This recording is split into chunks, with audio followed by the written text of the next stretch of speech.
All right, so 8.3, solving equations by factoring, and then we're just going to do special cases here and mix in a little bit of review of trinomials. But we have some of those special cases, difference of squares, just like we did when we did factoring. So not a whole lot is going to change.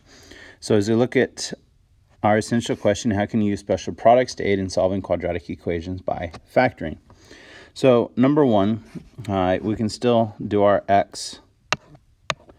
And remember, 4 times negative 9 is negative 36. There is no b term, so that is 0. And we get 6 and negative 6. Then we do our box. And we get 6x and negative 6x and negative 9. That gives us negative 3, 2x, 2x, and positive 3.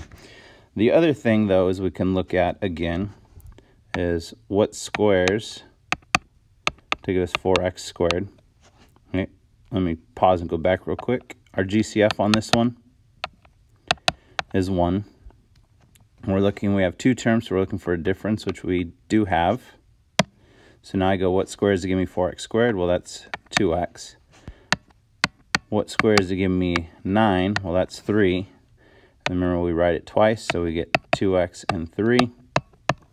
2x and 3 make 1 positive, 1 negative, and that matches what we got from doing the box.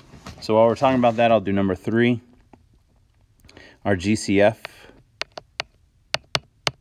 is 1. We have a difference. So what squares to give us x squared? That's x. And what squares to give us 144? Well, that's 12. And so we get x and 12, x and 12.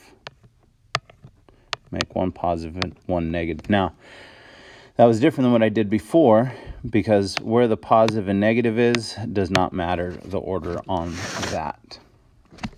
Now, as we look at number 2 and 4, they are what we call a special case, but I don't really pay attention necessarily all the time to it.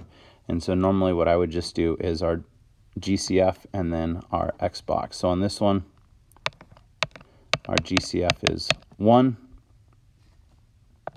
Our A is 1, our C is 25, so we get 25. Our B is 10.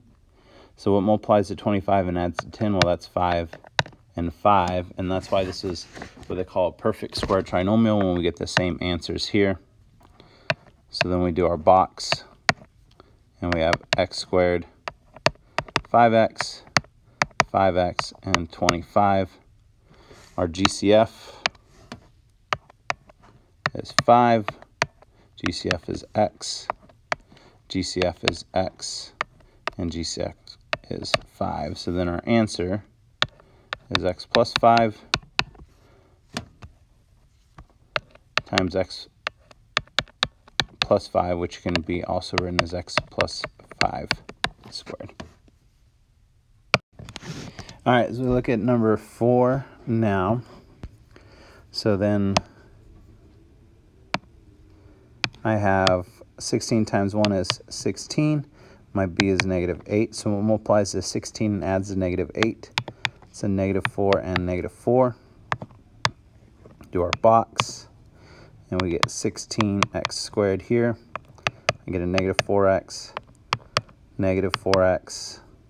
and a positive 1.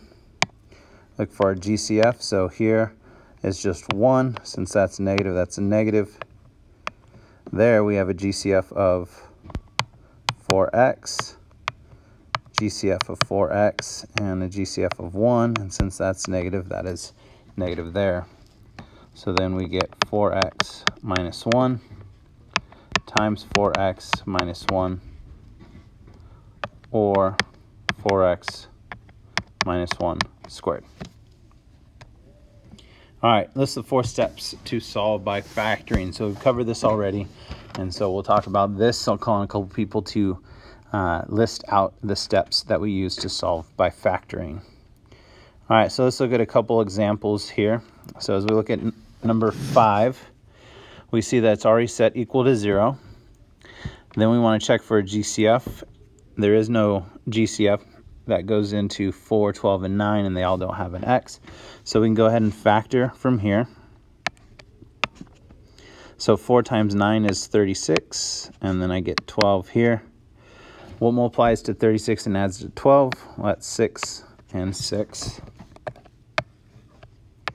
So we have our box, and that gives us 4x squared, 6x, 6x, and 9. Do our GCFs. So 6x and 9 is 3.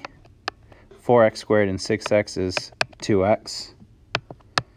Then 2x and 3 there.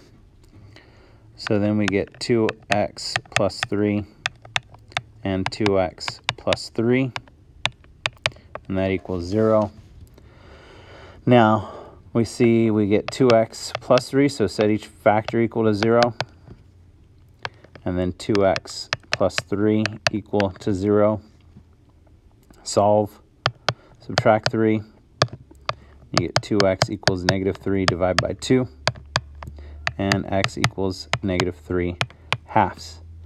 Now, this one's the same equation, and so when we work it out, we get x equals negative 3 halves as well. And since it's the same answer, we don't have to write it twice. It counts as just one term, so x equals negative 3 halves would be an acceptable answer. If you write both of them, I'm not going to dock you down, but some of you at some point will start to see that, oh, these are the same, so I only need to solve for one of those equations. All right, let's look at number 6 now. Hey, so it's not set equal to 0, so I'm going to subtract 1. So that gives me 25x squared minus 1 equals 0. Now I see that I have two terms, and I have a difference. So what squares to give me 25x squared? Well, that is 5x. And what squares to give me 1? Well, that's 1.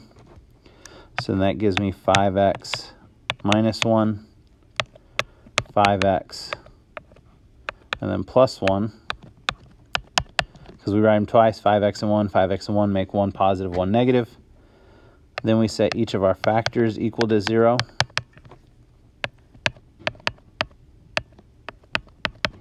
And then we solve.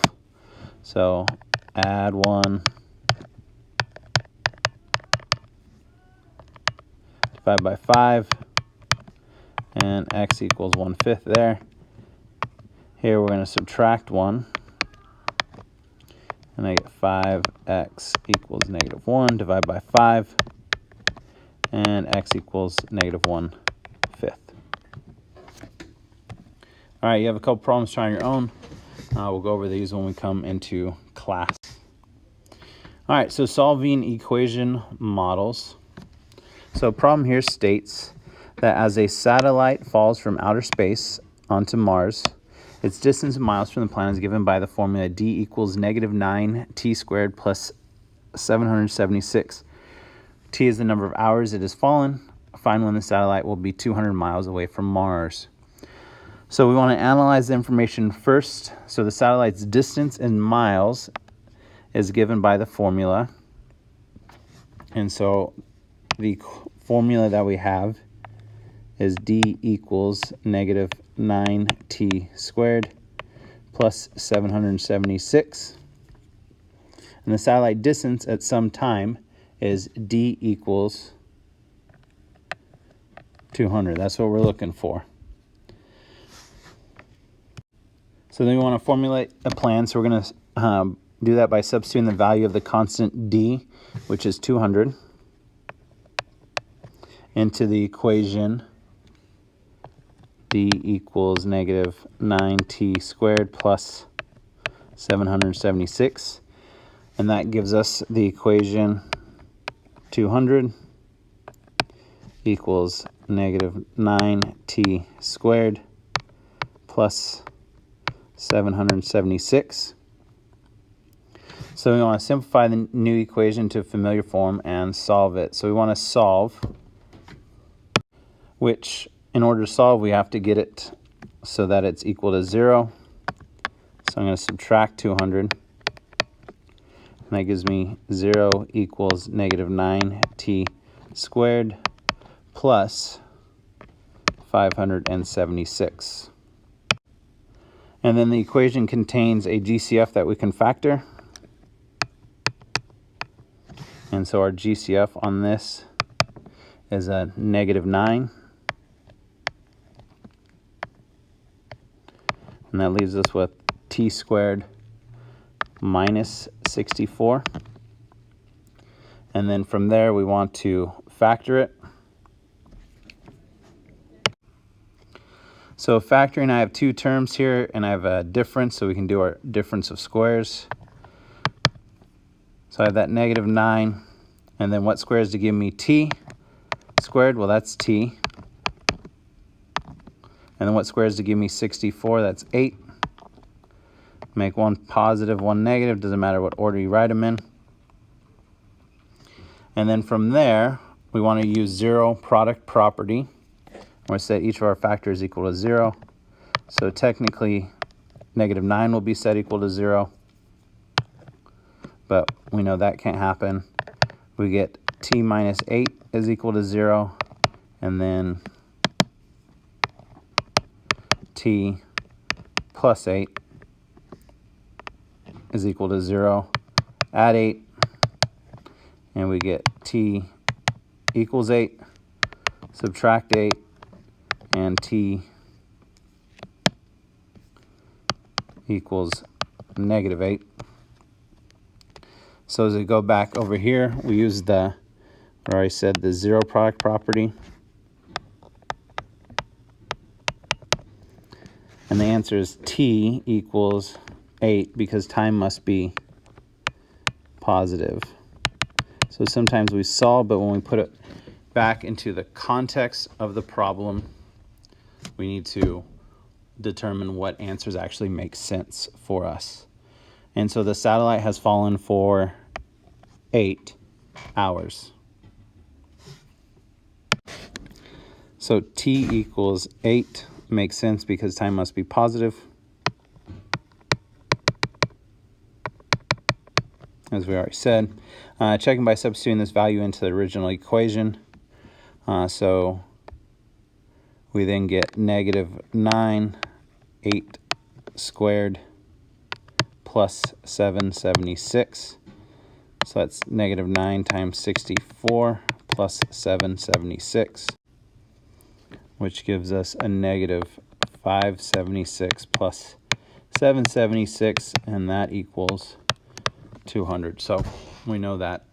Just checking that, we get 200, which is the distance we wanted to find. All right, so you have your quizzes to do with this, and then answer your essential question, check in, and we'll discuss those things I talked about once we come back into class.